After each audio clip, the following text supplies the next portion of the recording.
కలిసే సమయానికి హనుమంతుడు స్వామివారికి పరిచయం కాకపోవడం వల్లనే మహర్షులు కేవలం సీతారామ లక్ష్మణుల విగ్రహాలను మాత్రమే చెక్కించారని ఆధ్యాత్మికవేత్తలు అంటున్నారు.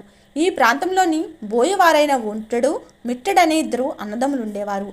నాడు ఆ అటవీ ప్రాంతం మొత్తం వారి సంరక్షణలోనే ఉండేది. ఓసారి ఆ ప్రాంతాలన్నిటిపై సర్వ అధికారాలు ఉన్న కంపరాజనే ఉదయగిరిరాజు అక్కడికి రావడంతో అన్నదమ్ములు తమ గూడెం ప్రజలతో కలిసి రాజును స్వాగతించి అతిథి సత్కారాలు చేసి చుట్టుపక్కల ప్రాంతాలను చూపించి విశేషాలను తెలియజేశారు.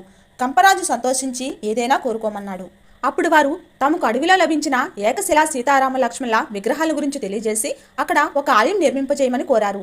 రాజు ఆనందించి ఆలయ నిర్మాణానికి అవసరమైన నిధులను సమకూర్చి ఆ బాధ్యతను వాళ్ళకే అప్పగించి వెళ్ళిపోయాడు. విగ్రహాలు లభించిన నాటి నుండి పరమరామ భక్తులుగా మారిపోయిన ఒంటెడు మిట్టడు ఎంతో భక్తి శ్రద్ధలతో ఆ ఆలయాన్ని నిర్మించారని, అందువల్లనే ఆ ఆలయానికి ఒంటిమిట్ట రామాలయం అనే పేరు స్థిరపడింది.